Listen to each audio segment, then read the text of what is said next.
Amém.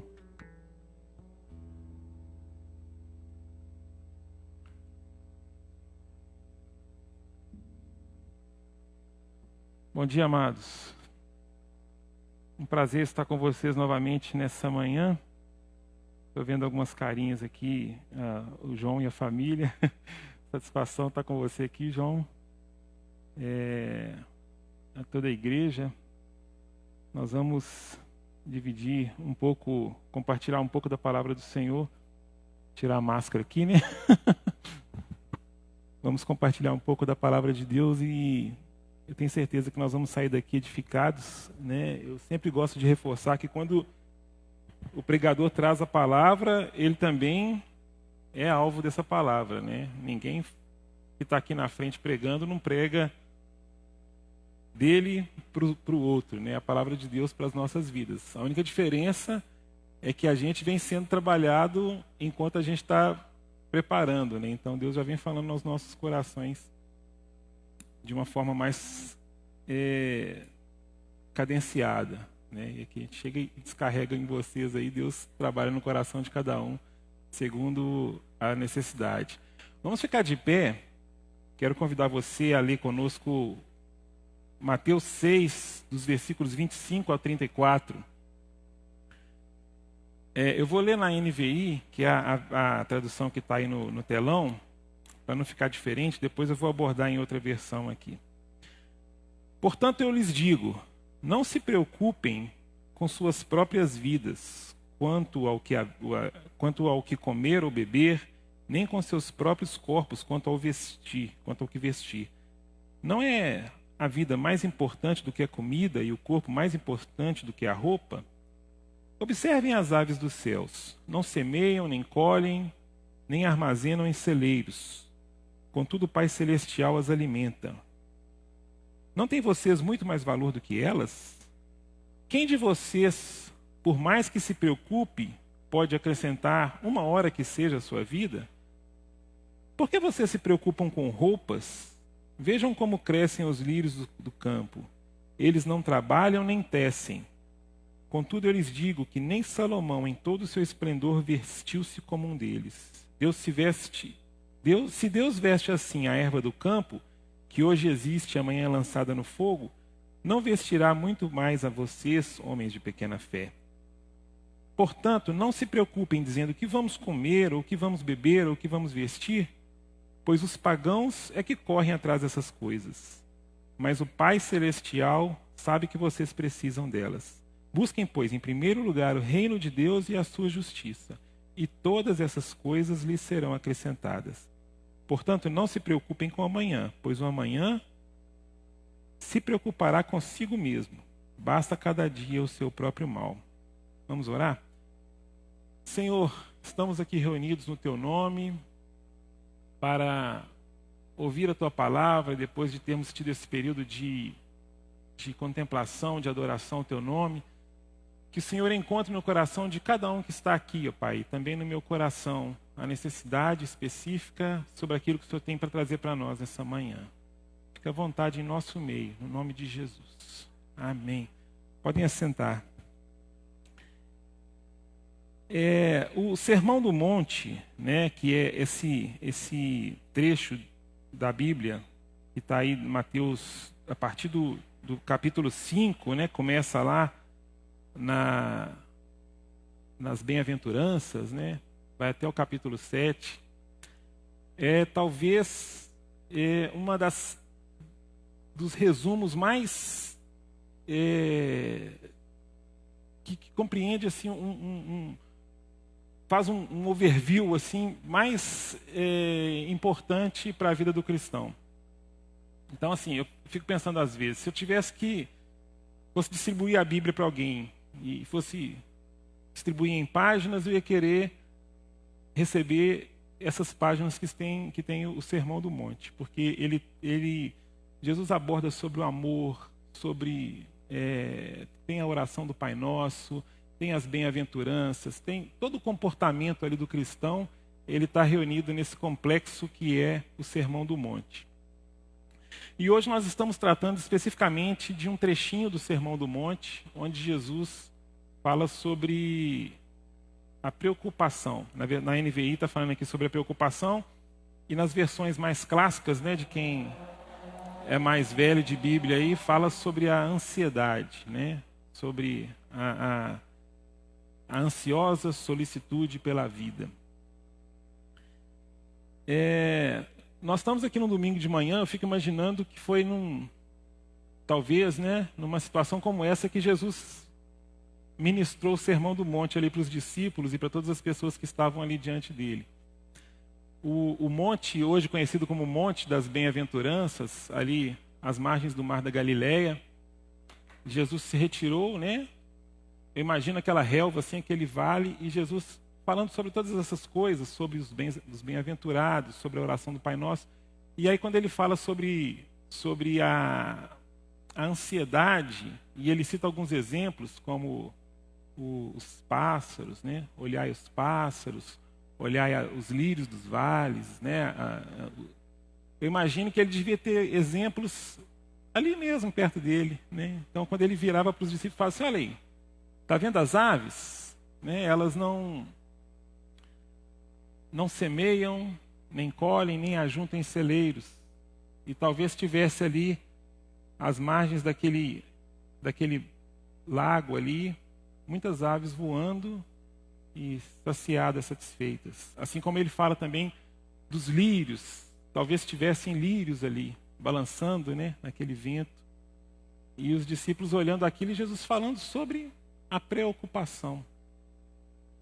E nós vamos entender um pouco sobre isso, né? É um tema tão dito, ministrado há tantas centenas de anos atrás e atual como nunca. Então vamos lá, o que é ansiedade?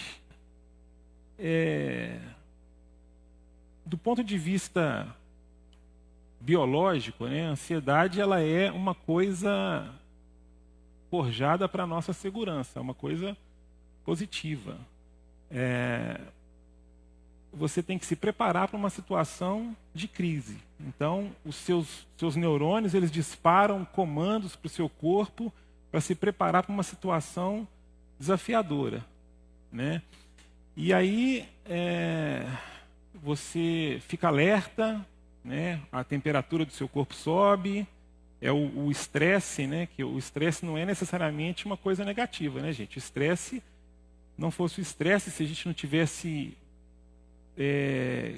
o nosso corpo numa situação de estresse, muitas vezes nós passaríamos por situações onde nós seríamos dizimados. Então, a ansiedade é isso, ela dispara um gatilho de estresse no nosso corpo e a temperatura aumenta, a gente fica mais rígido, mais forte, os poros, né, se dilatam, então muita sudorese, suor, a respiração fica mais ofegante, aumenta a oxigenação no nosso corpo, taquicardia, né? Tem alguns médicos aí, se estiver errado me corrija aí, viu, gente?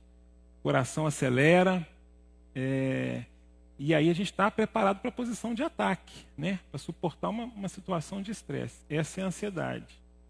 Qual que é o problema disso? É porque a gente fica ansioso porque, sei lá, porque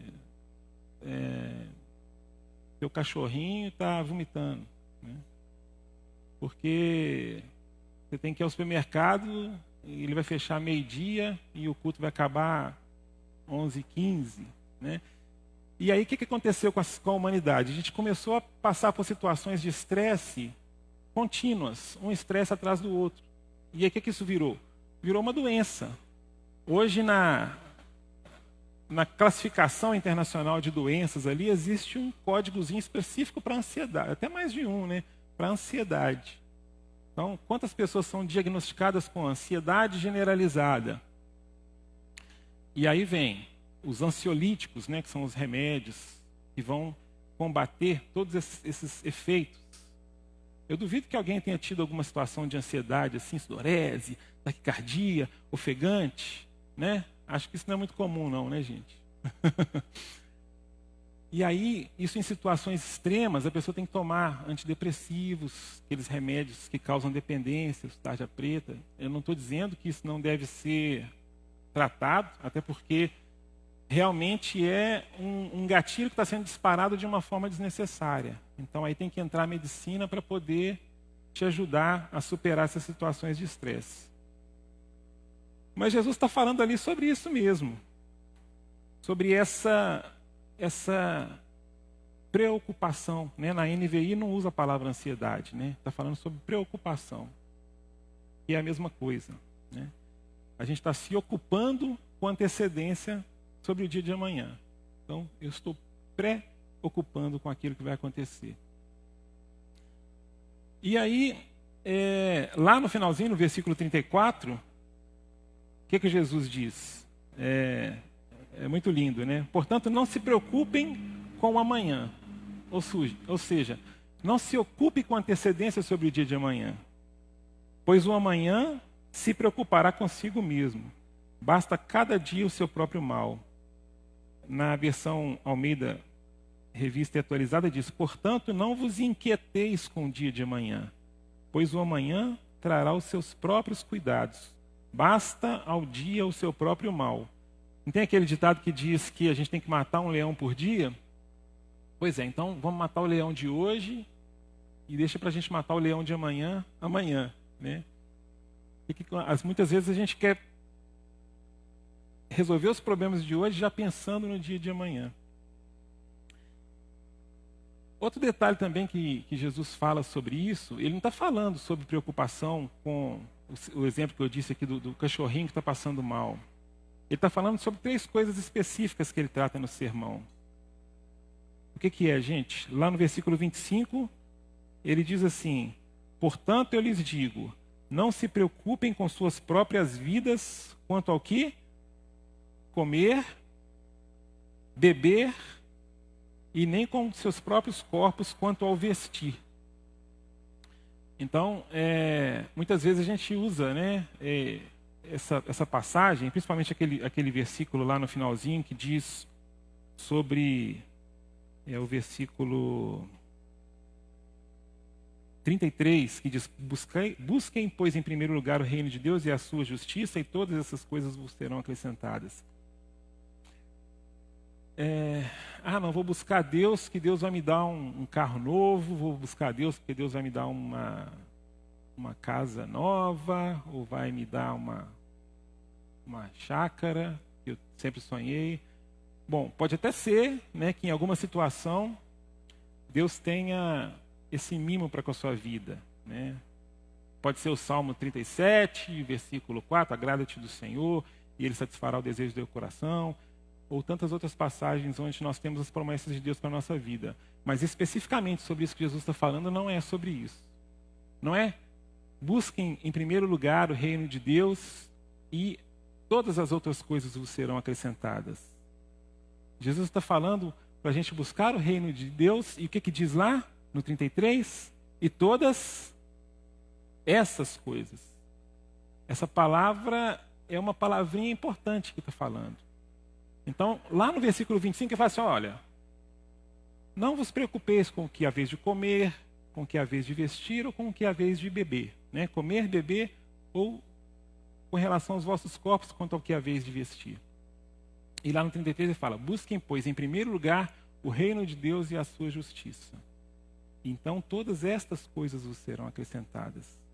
São as necessidades essenciais da nossa vida. O resto a gente se vira. Deus vai nos trabalhar na nossa vida de acordo com a característica de cada um, a necessidade de cada um. Eu não devo me preocupar em querer aquilo que o meu irmão tem, ou desejar aquilo que muitas vezes o ímpio tem, né? A gente fica tão indignado às vezes, né? A gente vive uma vida tão desafiadora, ali, como diz o ditado, vendendo almoço para comprar janta, e aquela pessoa que não tem compromisso com Deus, os ímpios, né? Aqueles que não servem a Deus, prosperando. Tem até salmos, né? Onde o salmista questiona isso, né? Por que, Senhor, que os ímpios prosperam? Mas não é disso que Jesus está falando aqui. Ele está nos chamando para baixar a bola e olhar. Olha, você está comendo? Está bebendo? Está se acomodando? Está vestindo? Está conseguindo ter o básico para a sua vida? Então, não vos preocupeis. O resto é acessório. O resto é adorno para a nossa vida. Tem também aqui uma outra reflexão para as nossas vidas sobre a comparação que Jesus fala das aves dos campos, né? Eu não sei se você leu lá a pastoral do boletim, mas eu conto a história de um hino, um clássico do norte-americano, e eu sempre fiquei intrigado com isso, porque assim, a gente está sempre vendo nas mensagens, nas palavras, outras músicas, fala muito disso. His eye is on the sparrow, né? O olho de Deus, né? Os seus olhos estão sobre o pardal. Eu fico assim, mas o que é isso? O que eles querem dizer com isso? E virou meio que um jargão norte-americano entre os cristãos isso. Olha, os seus olhos estão sobre o pardal. Eu fico assim, né? E aí eu fui tentar entender isso. E aí, que é um hino, né, muito conhecido, um clássico, lá do início do século, que é cantado até hoje. E a autora, ela conta em que circunstância que ela compôs esse hino. O nome dela é Sibila Martin, no início do século, lá 1925, eu acho.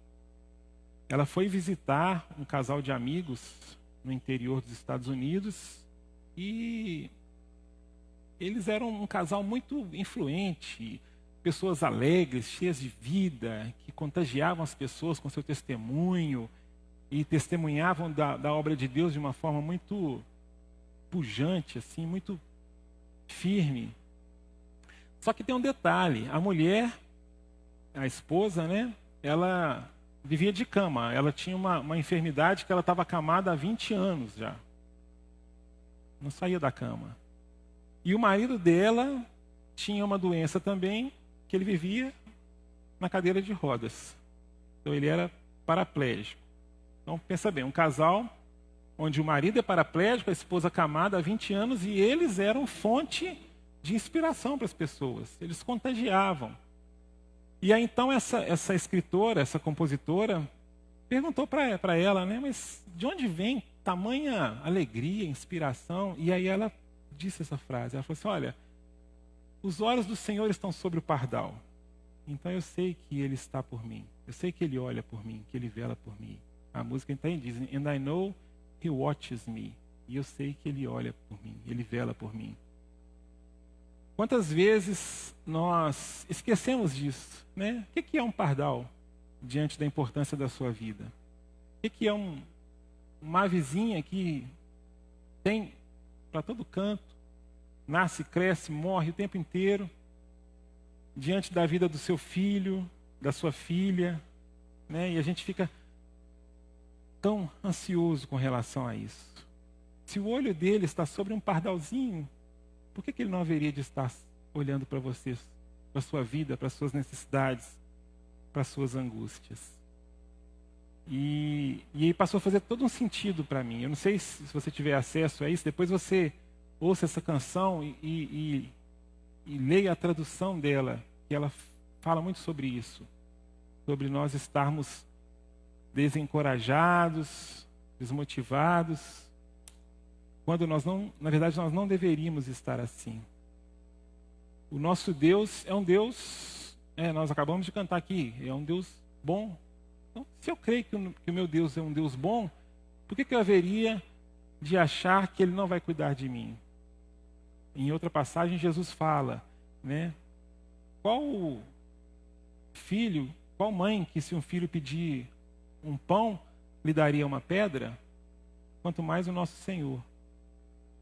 Porque Ele haveria de nos negar o seu favor. Graças a Deus por isso.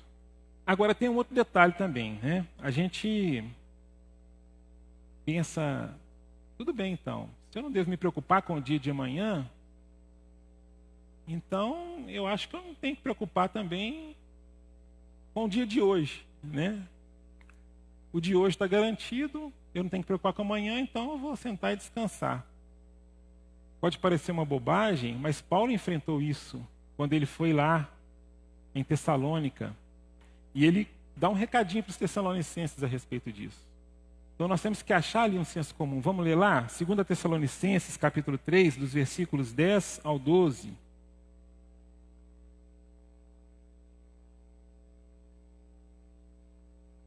Diz assim. Isso aqui é Paulo falando aos Tessalonicenses, né? Quando ainda estávamos com vocês, nós lhe ordenamos isso. Se alguém não quiser trabalhar, também não coma. Pois ouvimos que alguns de vocês estão ociosos, não trabalham, mas andam se intrometendo na vida alheia. A tais pessoas ordenamos e exortamos no Senhor Jesus Cristo que trabalhem tranquilamente e comam o seu próprio pão. E isso aí, gente, a gente tem que pensar o seguinte: eu não tenho que preocupar, eu não tenho que querer ajudar a Deus, né, com relação à provisão futura. Mas não me preocupar não quer dizer também que eu não devo me ocupar, né? É isso que Paulo está falando ali. As pessoas conheceram a Jesus, conheceram a palavra da vida, ficaram deslumbradas e elas queriam viver só dessa forma, né? Viver só ali, navegando nas águas do rio de Deus. Mas não é isso. É claro que Deus chama, né? Nós temos aqui o pastor João, que é um servo de Deus que vive focado e dedicado para a obra do Senhor. E assim, tantos missionários que a igreja abençoa e apoia, né? Frequentemente nós temos orado por pessoas aqui que testemunham da provisão de Deus. Onde o pastor está pregando mesmo a Vila Samaritana, o pastor, ele pregou, deu testemunho sobre a Vila Samaritana com a sua família. E é fortalecedor para nós ver esses testemunhos, porque a gente vê o cuidado de Deus sobre a vida deles. Mas se o Senhor te separou para a obra dele, se ele te designou para isso, ele vai cuidar de você. Você não tem que preocupar, né? Ele vai te dar o sustento. Ele vai levantar pessoas que vão te abençoar financeiramente, vão te apoiar, te suportar em oração, vão cuidar da sua família, assim como tantos testemunhos nós vemos. Mas se o Senhor não te colocou com essa visão, ou então se o Senhor te colocou nisso, né? E não está vindo a provisão, é porque chegou a hora de você desarmar a tenda e correr atrás do seu sustento, em se ocupar, né? O próprio Paulo, né, ele tinha o seu trabalho, ele era um servo de Deus, mas ele fabricava tendas, inclusive, né? Eu falei de desarmar a tenda aqui, ele era um trabalhador, ele tinha ali a sua ocupação. E nós temos que lembrar que a nossa ocupação, ela é importante, ela é relevante, a gente não tem que se preocupar. Então a gente não pode perder esse equilíbrio aí, entre ocupação e preocupação. As aflições, né, que tentam se impor sobre a nossa vida, elas não devem acontecer, mas nós temos que nos empenhar em trazer o sustento, em cuidar das nossas famílias, das nossas vidas no dia de hoje. Está fazendo isso? Então pronto, agora descansa. Deus te deu um trabalho, Deus te deu uma fonte de renda, Deus te deu um sustento, qualquer que seja. Então não se preocupe com o dia de amanhã. Invista em você, busque em primeiro lugar o reino de Deus e a sua justiça, né? Nós temos aqui sempre é falado no momento dos dízimos e das ofertas sobre a generosidade, sobre servir a Deus com os nossos tesouros, né? Com os nossos talentos, com o nosso tempo. Isso é buscar a Deus em primeiro lugar, né? Os 3 T's que o Robinho nos ensinou, né? O tempo, o talento, o tesouro. Isso é buscar o reino de Deus. Buscar, pois, em primeiro lugar, o seu reino e a sua justiça. E aí todas estas coisas nos serão acrescentadas. E qual que é o principal antídoto para a ansiedade, né? Qual que é o melhor antidepressivo para a nossa ansiedade? é a fé. Tanto é que Jesus fala lá no versículo 30 de Mateus 6, né? Deixa eu puxar aqui. Mateus 6,30, ele fala assim: se Deus veste assim a erva do campo, que hoje existe e amanhã é lançada ao fogo, não vestirá muito mais a vocês, homens de pequena fé. Homens de pequena fé. Quando eu estava vendo sobre isso, sobre essa relação fé e ansiedade, eu lembrei de uma vez que eu estava tendo muito problema postural, né? A curvatura aqui, né? Andava assim, muito protuso, né? Trabalho com computador ali, então eu andava muito curvado, e aí eu fui na academia, no fisioterapeuta lá, ele me avaliou, falei com ele, olha, eu preciso melhorar minha postura, né? E eu achando que eu tinha que trabalhar musculatura aqui, ou colocar alguma coisa para poder abrir meu ombro aqui, para ficar mais ereto. Aí o fisioterapeuta falou assim, ó, você tem que fortalecer seu abdômen. Eu falei, não, eu estou falando é postural. Ele falou, não, mas é isso mesmo. Porque quando seu abdômen está fortalecido, você tende a ficar com a postura mais ereta. Eu nunca tinha pensado dessa forma, então assim, engraçado. Eu pensava que era alguma coisa aqui nos músculos da parte superior aqui, né, do peito, das costas. E eu nunca me atentei que podia ser o abdômen, né? Por quê? Quando eu estou com o meu abdômen fortalecido, eu tenho onde apoiar a minha musculatura. E aí eu pensei assim, é assim que funciona a fé. A relação fé e ansiedade. Quando eu fortaleço a minha fé, a ansiedade se dissipa. Se a minha fé está enfraquecida, a ansiedade cobre, né, a minha mente, os meus pensamentos. Eu me preocupo. Então, essa vida de fé, nós temos que buscar essa prática da fé. Como é que eu busco a fé? A fé vem pelo ouvir a palavra de Deus, testemunhos, né? É estar imerso na vida, na comunidade familiar. Por isso que a gente desafia as pessoas a estarem presentes aqui. Graças a Deus, isso tem acontecido, né? Gradativamente tem aumentado. É porque a gente vai se fortalecendo um ao outro. Né? Eu lembro de testemunhos que eu ouvi aqui há 8 anos atrás, que eu nunca esqueci. Testemunhos que fortaleceram a minha fé, que foram importantes para mim.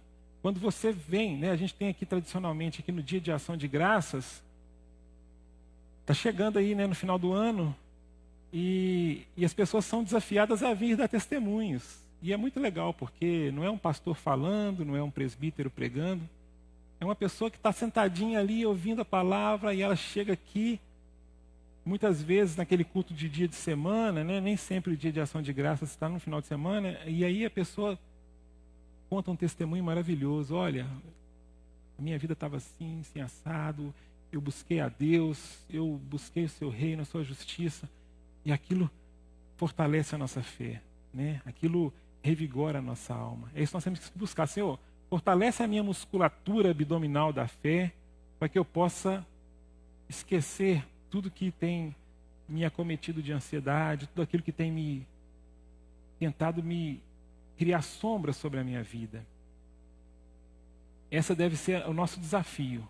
Depender de Deus, buscar Deus, não querer ajudar Deus, né? Tem aquele ditado que diz que muito ajuda quem não atrapalha. Então, você ajuda a si mesmo, porque você não tem que ajudar Deus, não querendo colocar a resolução dos seus problemas sobre a sua própria vida.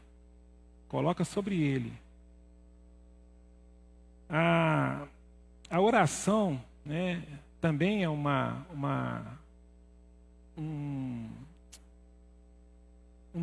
nutrição para a nossa fé.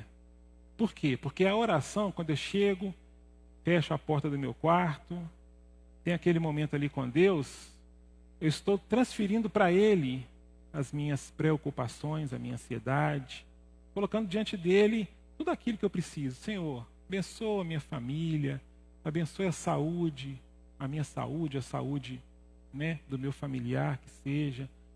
Me dá provisão, coloco diante do Senhor essa situação. meu boleto vai vencer, o boleto do aluguel vai vencer semana que vem. Eu preciso de ajuda aí na minha despensa. E vamos transferindo para Deus esse problema. À medida que eu vou praticando a oração, eu estou tirando de mim a ansiedade e colocando para o Senhor. E a meditação, gente, para o cristão, a meditação a gente traz para a oração, né? Mas a meditação, ela não é uma coisa mística, uma coisa do diabo, nem nada. O que é a prática da meditação? Hoje em dia, se usa a meditação aí para práticas corporativas, né? O mindfulness, algumas coisas assim, mais modernas. E sempre quem já medita ou tem alguma prática assim, deve saber. É você pensar no presente. Então as pessoas que só presta atenção na sua respiração, presta atenção nos movimentos do seu corpo. Por quê? Está tentando buscar sua mente. Você está aqui, mas sua cabeça está no amanhã ou está no mais tarde. Então qual que é o objetivo das pessoas que vão praticar a meditação? É trazer a sua mente para cá, para o agora, para o presente.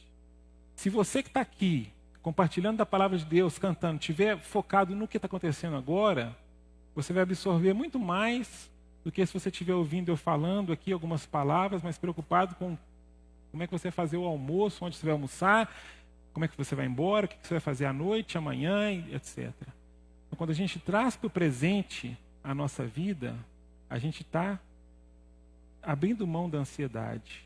E nós que servimos a Deus, que somos servos de Deus, que reconhecemos Deus como aquele que nos criou e que vai cuidar de nós, nós aliamos isso à entrega ao Senhor. Né? A meditação por si só é concentrar no presente e pronto. O resto depois vai acontecer. A meditação do cristão é a oração, que eu vou depositar no meu Deus, aquele que me criou, aquele que me trouxe a esse mundo e me sustentou. Né? O Senhor não tem te sustentado? Né? Se você olhar para trás, você não vai ver que em situações tão adversas era pura preocupação sua. Às vezes a gente vê as pessoas passando por situações, nossa, meu dia está azarado. Aí você vai, por que seu dia está azarado? Né, amor? Essa semana, Mariana passou por uma situação lá que ela chegou do trabalho, eu não estava em casa, eu estava viajando, e aí aquele corre-corre, tem que arrumar lanche de criança, tem que arrumar material para a aula dos dois do dia seguinte e tal. Aí acabou o gás, aí ela tinha que descer, o gás lá no prédio fica numa portinha, aí desceu lá e a chave que abriu o cadeado não estava, aí não achava a chave, eu não podia ajudá-la, que eu não estava lá. E aí eu fui ensinar para ela onde que tinha ferramenta para estourar o cadeado, para poder conseguir trocar o gás. E aí com muito custo ela achou a chave, aí quando ela abriu lá, ela conseguiu trocar o gás. Aí a porta que dava acesso ao gás, a chave emperrou na porta, e ela não conseguia tirar a chave, nem fechar a porta, ia dormir, a porta fica aberta, e o prédio tem poucos moradores. E tem mais coisas, se não me engano. E tudo isso, aí a pessoa vira e fala assim, nossa, mas eu estou azarado hoje. Né? Peraí, você está azarado porque você não conseguiu trocar o gás? Você está azarado porque a chave emperrou na porta? Será que você está azarado mesmo? Né? Eu trabalho na área de saúde, gente, e eu vejo pessoas passarem por situações, né, oncologia, crianças, né, ali com leucemia, fazendo quimioterapia. Então, muitas vezes a gente olha e crava umas afirmativas assim que são tão banais, né? Ah, acabou o gás, na pior das hipóteses, vai cozinhar na airfryer, pede comida, né? Sei lá. Mas não é sobre isso que Deus está falando. Deus está falando sobre o cuidado, sobre o provimento, sobre o sustento. E o resto, a gente coloca diante dele. O resto a gente deposita na conta de Deus, que ele cuida de nós. Antes de encerrar, vamos ler o último versículo aqui. 1 Pedro 5, 7. Vamos ler todos juntos? Lancem sobre ele toda a sua ansiedade, porque ele tem cuidado de vocês. É isso, né? A gente falou tanto aqui. Vamos lançar sobre o Senhor a nossa ansiedade. Ele tem cuidado de nós, né? Tem tantas canções, né, Aline, que fala sobre isso, sobre colocar a nossa vida nas mãos do Senhor e Ele tem cuidado de nós. A gente não cantou que Deus é bom? Senhor, né? Pois Tu és bom. Então, se nós servimos a um Deus que é bom, eu tenho que entender que Ele é bom. Então, inclusive assim, gente, não é uma vida, né? Nesse texto mesmo, o Senhor fala sobre as aflições. Né? Deus não falou que seria fácil, né? Não é simplesmente nos ocuparmos, colocar na conta de Deus e vai ficar tudo céu de brigadeiro, né? Não. Jesus nos avisou que no mundo nós teríamos aflições. O que eu preciso é passar pelas aflições, passar pela leve e momentânea tribulação, confiando no Senhor. Eu não tenho que me preocupar com isso. Está desafiador, está difícil. Muitas vezes eu tenho que contar com a ajuda de um irmão, com a contribuição, com uma cesta básica que a igreja vai fornecer. É aflição, né? Não é uma vida fácil. Mas eu não tenho que me preocupar com isso. O Senhor vai cuidar, o Senhor vai sustentar. Essa é a palavra do Senhor para a nossa vida. A gente aprender a descansar nele, a depender dele e a colocar sobre ele a nossa ansiedade, porque ele tem cuidado de nós. E se você olhar para trás, você vai ver que o Senhor tem cuidado de você. O seu próprio testemunho de vida vai te dizer isso. Vamos orar? Senhor, nós queremos, nessa manhã, descansar no Senhor. Sabemos, ó Deus, que os teus olhos estão sobre um pequeno pardalzinho, que é um pequeno componente da natureza, que simplesmente existe para manifestar a glória do Senhor. Se o Senhor cuida dele, ó Pai, abra os nossos olhos para que nós possamos entender que o Senhor cuida de nós também. O Senhor um dia nos chamou de menina dos teus olhos. O Senhor nos amou enviando o teu Filho Jesus para morrer na cruz para nos salvar. O Senhor nos amou com amor eterno. Com benignidade o Senhor nos atraiu para o Senhor. Nos faz, ó Deus, lembrar de todos esses gestos de acolhimento, de abraço do Senhor para com a nossa vida, para enfrentarmos as aflições, as diversidades, as dificuldades da nossa vida, confiando no Senhor.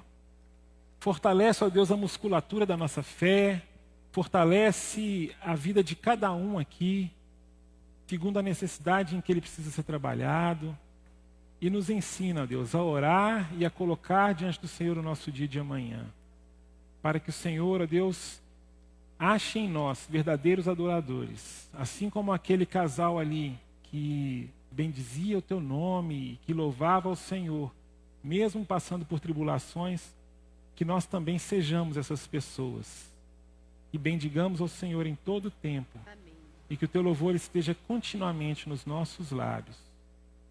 Por isso nós te oramos e te agradecemos no nome de Jesus. Amém. Agora é o momento em que nós separamos